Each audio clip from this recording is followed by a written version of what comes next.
Hello again, and welcome to Health Bites, a YouTube channel where I present to you some health conditions and I tell you what they are, how they are treated, and ways, if possible, to prevent them, to allay them. So, in this afternoon's feature, I'm going to speak to you about osteoporosis. Now, most of the times when you hear the word osteoporosis, we both or most people think about, oh, that's just a disease.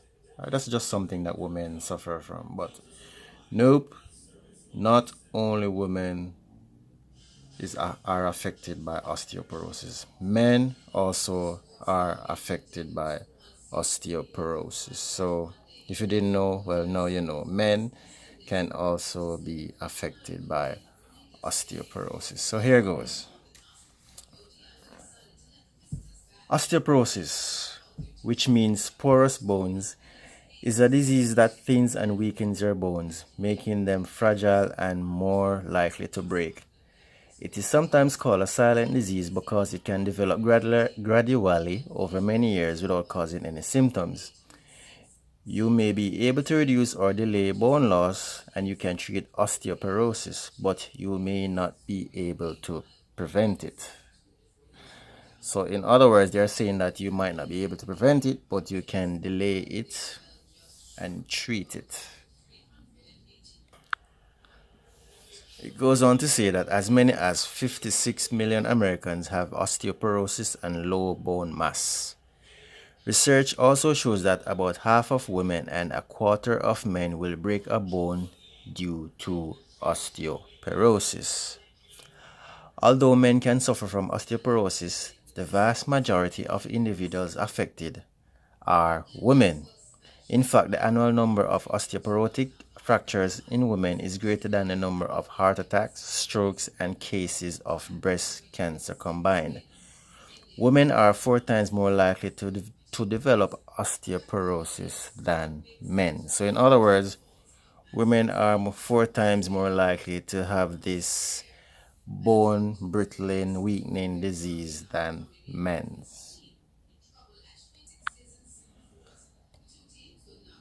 Although the disease can strike at any age, women are at greatest risk for osteoporosis after menopause. More than 50% of non-Hispanic, Caucasian, and Asian women aged 50 years and older have low bone mass, increasing their risk for osteoporosis. In other words, the reason for this is that women's bodies produce less estrogen after menopause, and estrogen plays an important role in helping to prevent bone loss. Now let's talk about the basics of our bones. Your bones are complex living tissue. They provide structure and support for your muscles, protect your organs, and store 99% of the calcium used by the soft tissues of your body for their various functions. A healthy bone is strong and dense with many interconnecting pieces.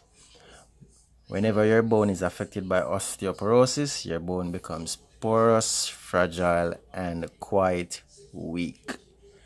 Your bone is made mostly of collagen, a protein that provides a soft framework, and hydroxylapatite, a complex of calcium and phosphate, minerals that add strength and harden the framework.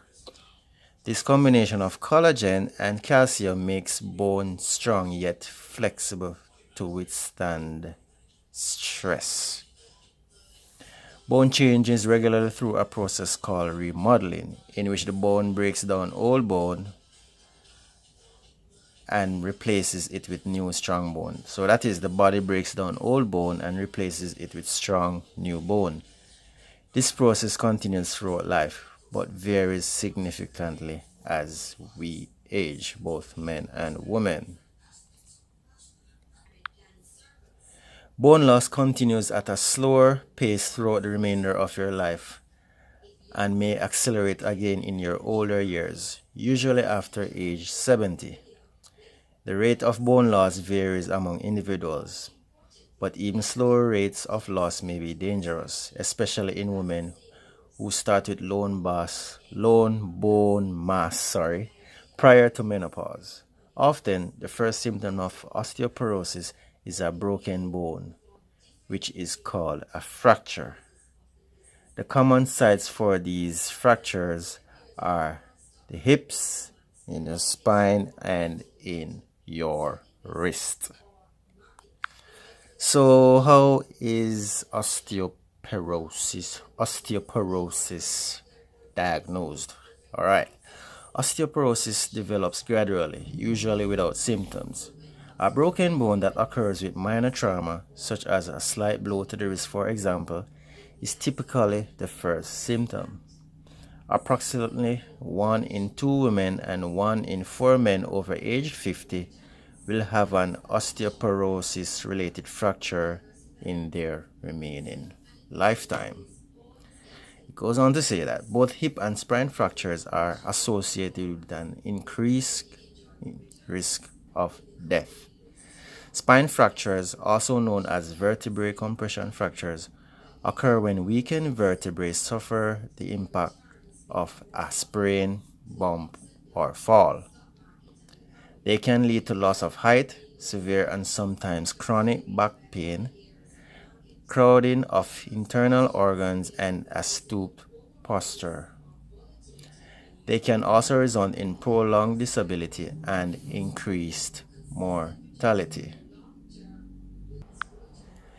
Hip fractures are another common consequence of osteoporosis, accounting for a quarter of osteoporosis-related breaks.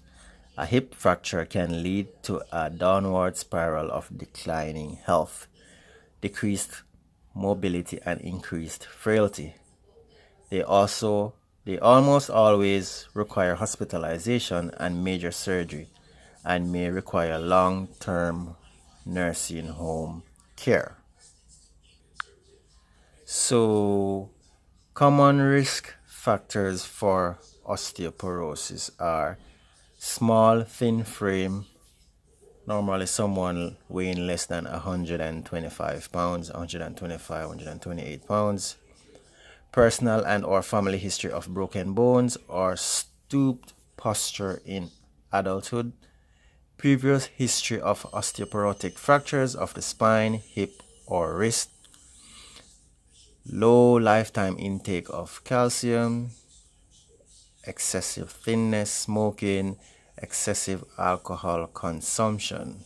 Now, when we hear about alcohol consumption, we normally think about men, but for women who consume alcohol a lot, this also goes to you. All right.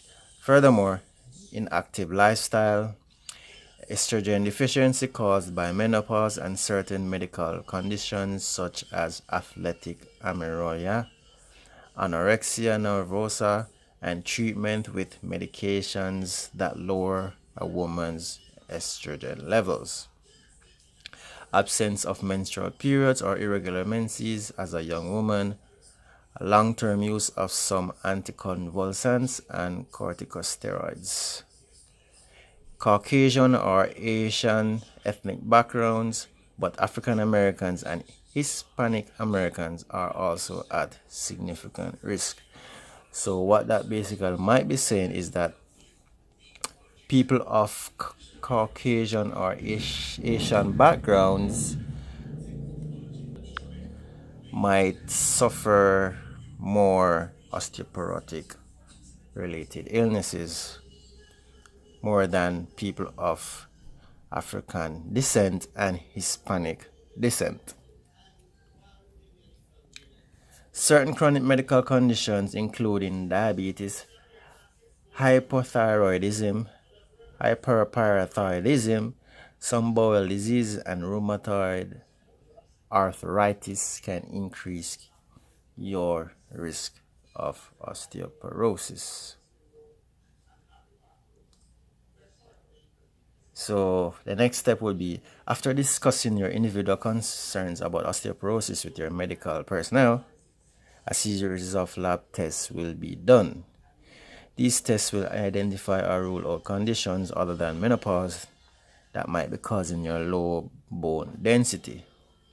So the tests that your doctors might do might include a complete blood cell count, blood and urine calcium levels, a thyroid function test, a parathyroid hormone level test, 25-hydroxy vitamin D test to determine if your body is producing enough vitamin D. So as you know, vitamin D is essential for bone health. And biochemical marker tests such as CTX and NT. So the next step is how can we treat osteoporosis, or what are the osteoporotic treatment methods? Okay, so treatment. The primary goal of osteoporosis therapy is to reduce the risk of fractures.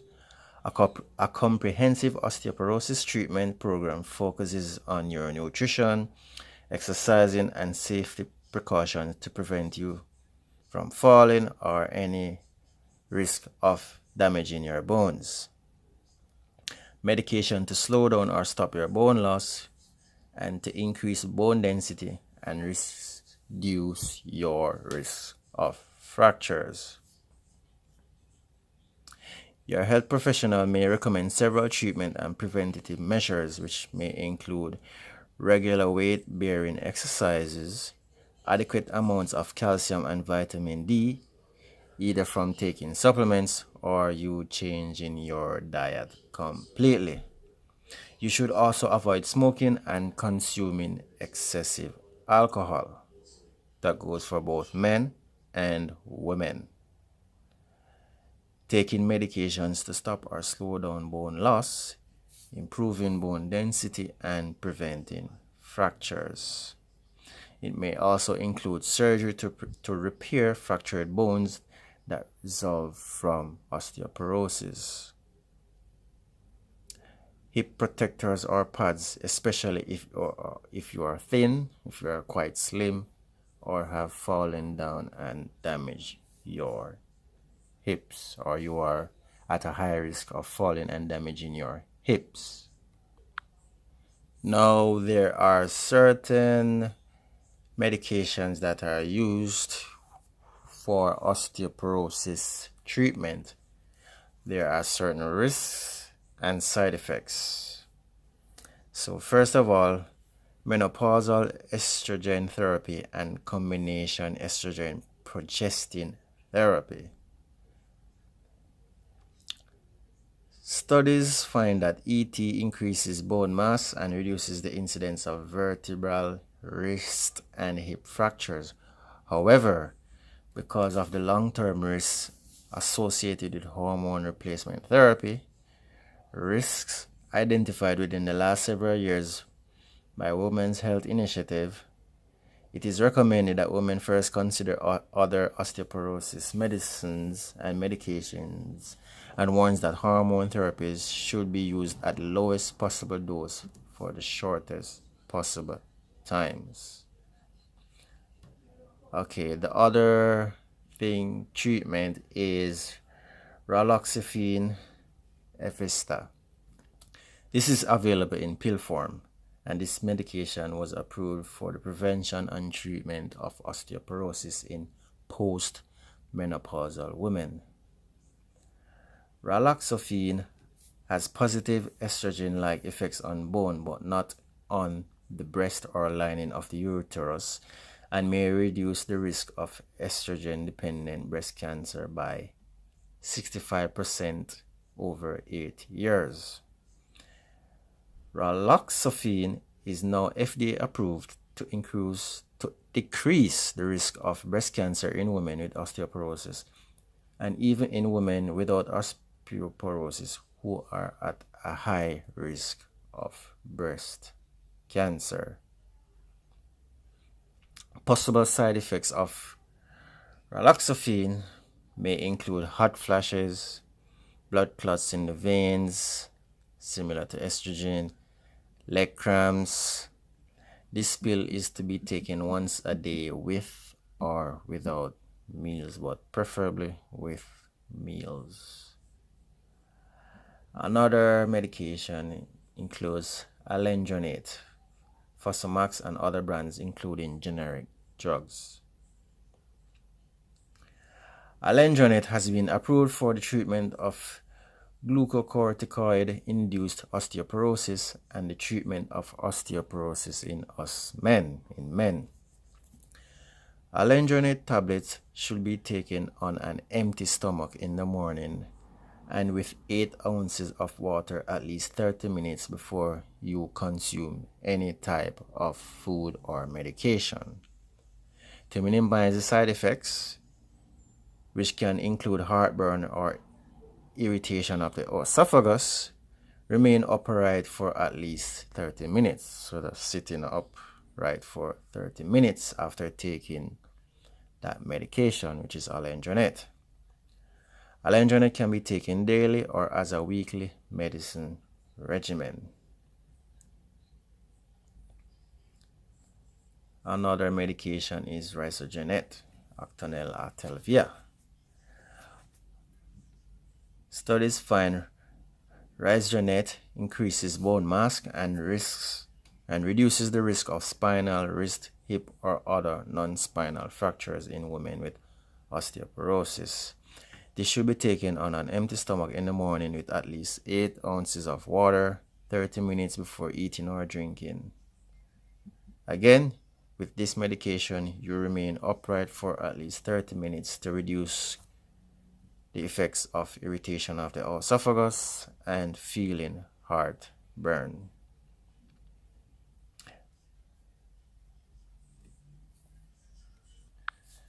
Okay, now preventing falls is key, everyone. When you have osteoporosis, you have weakened bones, and preventing yourself from falling, damaging yourself, is key. So we're now going to talk about preventing falls in and around the household or outside, whether you're at work, in the yard, wherever, etc., etc. It goes on to say that falls are one of the most common causes of hip, wrist, and vertebral fracture in people over 60 years of age. Hazards such as slippery floors, loose carpeting can increase your risk for falls. Consider making some of the changes to eliminate environmental factors that could lead to falls. So indoors, you can keep your floors surfaces smooth but not slippery and clear of clutter and loose wiring. Wear supported low-heel shoes at home. Avoid walking in socks, stockings, or slippers. Be sure your stair rails are well lit and that stairs have handrails on both sides. Consider installing grab bars on bathroom walls near the tub, shower, and toilet, and use a rubber mat in the shower or tub. That's a great idea. Consider using a non-slippery material in your shower. Now for outdoors, if necessary, use a cane or a walker for added stability. Wear rubber-soled shoes for traction. Walk on grass when sidewalks are slippery. Use caution on highly polished floors that are slick when wet. Use plastic or carpet runners when possible. Some older women at high risk of falls and hip fracture might want to consider hip protectors. These devices are thin shields that can be incorporated in their underwear. Muscle strengthening and balance retraining programs are also effective in preventing falls. Can osteoporosis be prevented? Okay, let's dive into the meat of the matter. The importance of beginning bone loss prevention at a very young age is now well understood. Nearly 1/3 of bone loss can occur before a diagnosis of osteoporosis is made. So in other words, when you are diagnosed with osteoporosis up to a third of your bone mass might have probably gone already. However, you can prevent bone loss furthermore with early detection. Also, once you've had a fracture due to osteoporosis, your risk of future fractures is increased. Here are 5 simple steps to reduce your risk for osteoporosis. So this goes for both men and women. Increase the amount of calcium and vitamin D in your diet. Exercise regularly. Bones and muscles respond to physical activity by becoming stronger. Weight-bearing exercises like walking and weightlifting are the most beneficial. Maintain a healthy body weight. Being underweight or losing weight increases your risk of bone loss and fracture, and ultimately of developing osteoporosis. Quit smoking. Cigarette smoking can reduce bone mass and increase the risk of fracture, thus increasing your risk of osteoporosis. Drink alcohol in moderation, if you drink any at all, or if you drink alcohol substances. Excessive consumption of alcohol increases your risk of osteoporosis and fractures from falls. Again, this goes for both men and women. Dietary strategies for osteoporosis prevention. Many vitamins and minerals are important to maintaining healthy bones. That is why it is important to eat a well-balanced diet every day consisting of a variety of foods, including grains, fruits, vegetables, non-fat or low-fat dairy foods, or other calcium-rich foods such as beans/legumes and meat. It is known that most Americans do not get enough calcium in their diets, so adding calcium to their diets may be the easiest health-related change you can make. And this not only goes for Americans, this goes for anybody at all. It doesn't matter where you live. Consuming calcium may reduce fractures caused by osteoporosis by as much as 52%.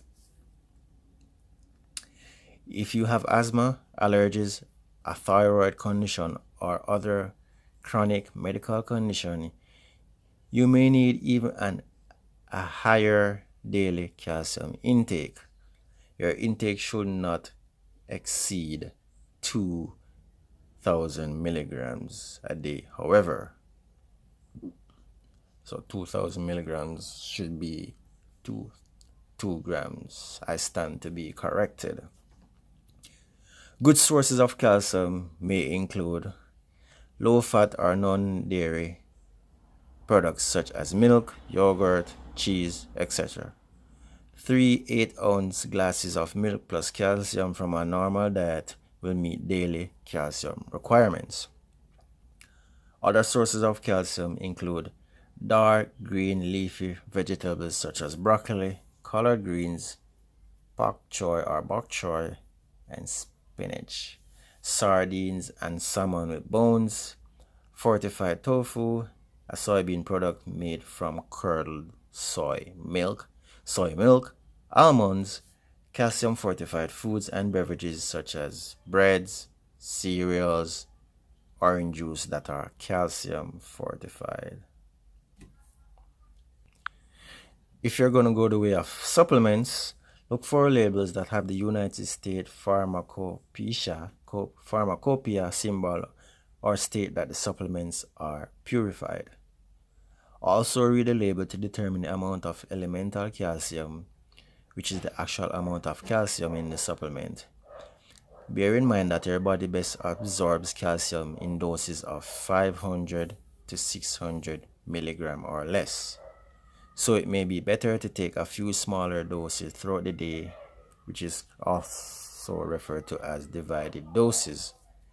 Calcium supplements are best absorbed when taken with foods. Multivitamins generally do not provide enough calcium to meet the daily needs of a post-menopausal woman. In fact, calcium, which is a mineral, isn't always included in a multivitamin preparation, so be sure to read the label of your supplements that you are going to buy.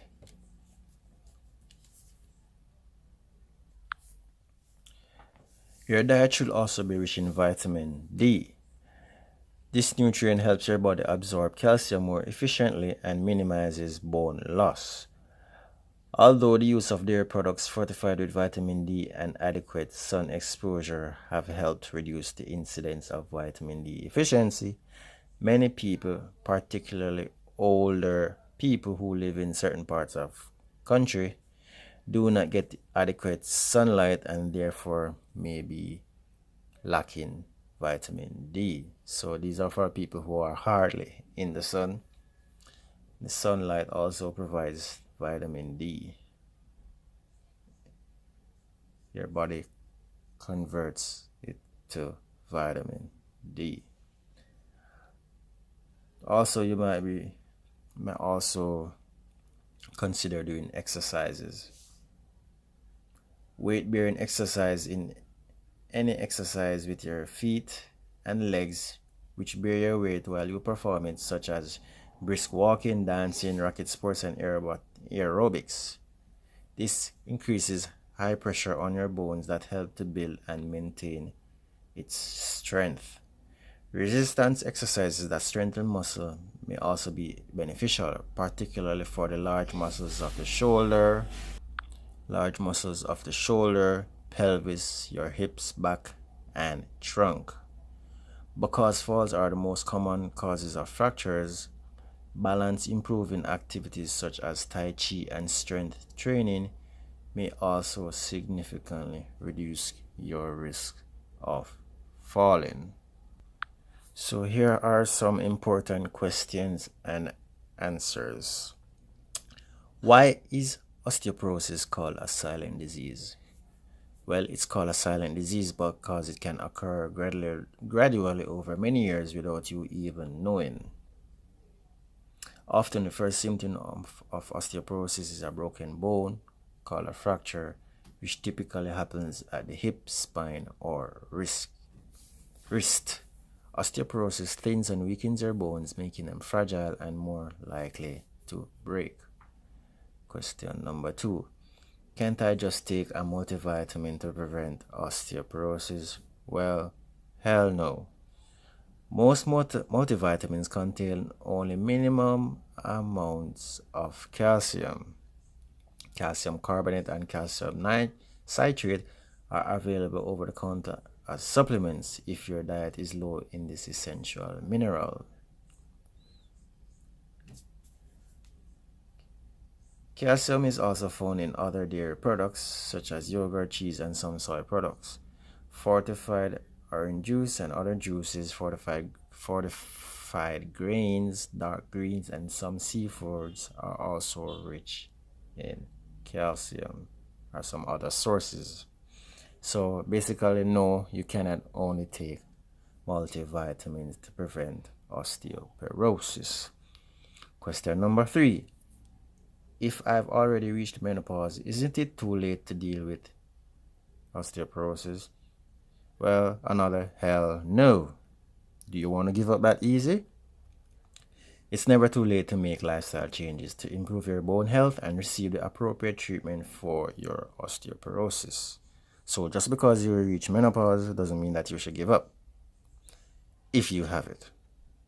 Although you can't restore all the bone that has been already lost, you can build some new bone and prevent loss with a diet rich in vitamin D and calcium, a weight-bearing exercise program, and in some cases, medication. So even if you have reached menopause and you are diagnosed with osteoporosis, it's not too late. So do not give up. Isn't it true? Another question is, isn't it true that when we age we get shorter? Well, a substantial loss of height and a stoop posture are not normal results of growing older. However, They may be signs of multiple vertebral compression fractures in your spine. Frequently, you may not know you have osteoporosis until your bones have become so weak that a sudden strain, bump, or fall causes fracture or a vertebrae to collapse. It is these collapsed vertebrae that can lead to a loss of height, or might make someone seem that they are shorter. Question number 5. If you have one or more of the risk factors for osteoporosis, does that mean that you probably have the disease but don't know about it? Well, no, not necessarily. As I said before, you have to take into account a number of factors in determining your likelihood of developing osteoporosis. So it's best to go to a medical personnel who specializes in osteoporosis. Question number 6. Is the test for osteoporosis painful? Nah. A BMD is a safe, quick, and painless test. Some measurements are usually taken of the bones in your hip, wrist, and spine. You are typically remain clothed during the procedure. Talk with your healthcare personnel to learn more about the procedure and to further alleviate any fears.